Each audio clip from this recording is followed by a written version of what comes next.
Hello everyone. आगे हम लोग कंटिन्यू करेंगे। जैसे कि मैंने पिछले वीडियो में बताया था कि ये 9th हेल्थ केयर का सिलेबस रहेगा। इस वीडियो में उसी की जानकारी रहेगी। तो ये हेल्थ केयर विषय है, तो मैं हेल्थ केयर के बारे में थोड़ा सा इंट्रो देना चाहूँगी कि क्या होता है हेल्थ केयर या हेल्थ क्या होता है। तो पहले हम शुरुआत करते हैं डेफिनेशन ऑफ हेल्थ से। आपको जो भी स्क्रीन में दिख रहा है उसमें हेल्थ की परिभाषा मिलेगी और कितने प्रकार होते हैं वो डिटेल में रहेगा। मैं शॉर्टकट में आपको एक्सप्लेन करने की कोशिश करूँगी। अगर आपको नोट्स चाहिए तो आप स्क्रीनशॉट ले सकते हैं। पहला क्वेश्चन है, क्वेश्चन वाइज यहाँ पे आंसर आपको स्क्रीन में दिख रहा होगा। पहला है स्वास्थ्य देखभाल क्या है, मतलब हेल्थ केयर क्या है। हेल्थ केयर को हम हिंदी में स्वास्थ्य देखभाल कहते हैं। तो हम जो विषय का नाम है हेल्थ केयर उसकी परिभाषा पढ़ेंगे। परिभाषा ये है कि स्वास्थ्य देखभाल विश्व स्वास्थ्य संगठन के अनुसार है। ये विश्व स्वास्थ्य संगठन मतलब WHO का पूरा नाम होता है वर्ल्ड हेल्थ ऑर्गेनाइजेशन, जिसको हिंदी में विश्व स्वास्थ्य संगठन के नाम से जाना जाता है।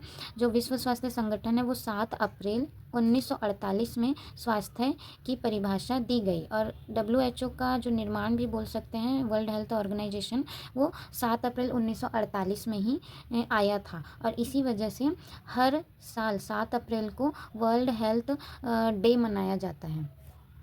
तो 7 अप्रैल को 1948 में पहली बार ये ऑर्गेनाइजेशन आया और हर साल 7 अप्रैल को ही वर्ल्ड हेल्थ डे मनाया जाता है। इसको इसलिए सेलिब्रेट किया जाता है, पूरे ग्लोबली इसको मनाया जाता है। ग्लोबली मतलब हर एक देश में, हर एक कंट्री में ये सेलिब्रेट होता है 7 अप्रैल को। स्वास्थ्य कर्मी और हेल्थ फील्ड में, मेडिकल फील्ड में इसको स्पेशली बहुत अच्छे से सेलिब्रेट किया जाता है, क्योंकि 7 अप्रैल ये नींव है वर्ल्ड हेल्थ ऑर्गेनाइजेशन के थ्रू ही सारा हेल्थ डिपार्टमेंट रन होता है बोल सकते हैं, या अवेयरनेस का ये काम करता है। ये जो ऑर्गेनाइजेशन है पब्लिक में हेल्थ को ये डिफ़ाइन करता है, ये बताता है किसी भी हेल्थ स्वास्थ्य समस्याओं को बताता है और उससे अवेयर करता है, उससे रिलेटेड जानकारी प्रोवाइड करता है पब्लिक को। तो ये हेल्थ के ऊपर कार्य करता है ये ऑर्गेनाइजेशन। ठीक, तो इसकी परिभाषा है स्वास्थ्य की, जो कि शारीरिक, मानसिक, सामाजिक और आध्यात्मिक रूप से पूर्णतः स्वस्थ होना ही हेल्थ कहलाता है। कोई भी व्यक्ति स्वस्थ कब है, जब वो शारीरिक रूप से स्वस्थ है, किसी भी टाइप की विकलांगता या किसी भी टाइप की बीमारी उसके शरीर में नहीं है। मानसिक रूप से वो स्वस्थ है, मानसिक रूप से किसी भी प्रकार का स्ट्रेस नहीं है, डिप्रेशन नहीं है, किसी भी टाइप का तनाव या चिंता नहीं है उसके दिमाग में, तो वो मानसिक रूप से स्वस्थ है। दूसरा है सामाजिक और आध्यात्मिक रूप से, जो सोशली लोगों के साथ कोई व्यक्ति इंटरेक्ट है, इन्वॉल्व है, तो वो सामाजिक रूप से स्वस्थ है। लोगों के बीच उठना बैठना उसका अच्छे से चल रहा है किसी भी व्यक्ति का। कोई भी व्यक्ति यहाँ पे अकेला नहीं है। अकेला सामाजिक रूप से इसका मतलब ये नहीं कि सोसाइटी में ही, सोसाइटी के साथ साथ अगर कोई भी व्यक्ति अकेला नहीं है यहाँ पे, है ना। अगर कोई व्यक्ति अकेला है मतलब उसको सामाजिक रूप से किसी न किसी टाइप का प्रॉब्लम है ना। जैसे कि कोई व्यक्ति है, किसी का, हर किसी का फ्रेंड होता है, भाई होते हैं, बहन होती है, फैमिली होती है।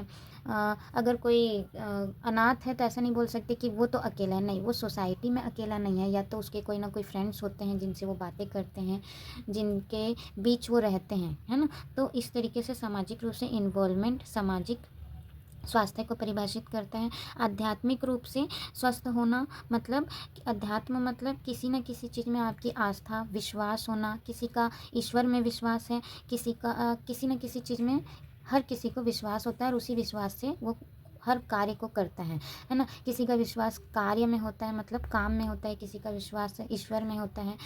विश्वास के कारण ही आप किसी काम में फोकस कर पाते हो और उस फोकस करने की वजह से आप किसी कार्य को कंप्लीट कर पाते हो। इस ओवरऑल आप इसको आध्यात्मिक स्वास्थ्य कह सकते हैं। बच्चे जो होते हैं, स्टूडेंट्स, उनका फोकस स्टडी में होता है। जो बुज़ुर्ग होते हैं उनका फोकस अध्यात्म में होता है, ईश्वर में होता है। यंगस्टर्स जो होते हैं उनका फोकस काम में होता है, फ्यूचर में होता है। हर किसी न किसी व्यक्ति का फोकस होता है किसी न किसी चीज़ में, जिसको मेडिटेशन बोलते हैं। और उस फोकस को बढ़ाने के लिए लोग मेडिटेशन करते हैं, है ना। ये सारी चीज़ों को आध्यात्मिक स्वास्थ्य कहते हैं।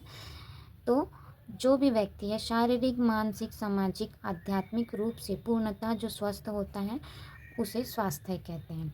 और आज की टाइम पे कोई भी ऐसे पूर्ण रूप से स्वस्थ नहीं है, जहाँ तक कि हर किसी को किसी न किसी चीज़ का टेंशन, स्ट्रेस होता है।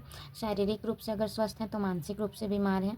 है ना। पूर्णतः तो बहुत ही कम लोग स्वस्थ होते हैं, लेकिन अगर पूर्णतः स्वस्थ है वो व्यक्ति, तो इसे कंप्लीट रूप से आप स्वास्थ्य की परिभाषा समझ सकते हैं। इसकी 2 परिभाषाएं दी गई हैं, आप स्क्रीन में देखिए, अगर आपको नोट्स चाहिए तो आप ले सकते हो। सेकंड क्वेश्चन है WHO का मुख्य कार्य क्या है। WHO जिसको अभी हम पढ़े थे, WHO का full form World Health Organization है ना। इसका मुख्य कार्य विश्व स्तर पर स्वास्थ्य रक्षा के ऊपर कार्य करना है ना। सभी का हेल्थ अच्छा बना रहे, हेल्थ को और इम्प्रूव करने के लिए अवेयर करना लोगों को, इसी पे ये कार्य करता है। कौन? WHO, जिसका पूरा नाम बता चुके हम, ये है WHO का मुख्य कार्य। स्वास्थ्य के प्रकार, हम स्वास्थ्य के अगर प्रकार कोई पूछता है तो आप बोल सकते हैं शारीरिक स्वास्थ्य, मानसिक स्वास्थ्य, सामाजिक स्वास्थ्य और आध्यात्मिक स्वास्थ्य, जिसको हम परिभाषा में शॉर्टली पढ़ चुके हैं। नोट चाहिए तो आप स्क्रीन से स्क्रीनशॉट ले सकते हैं।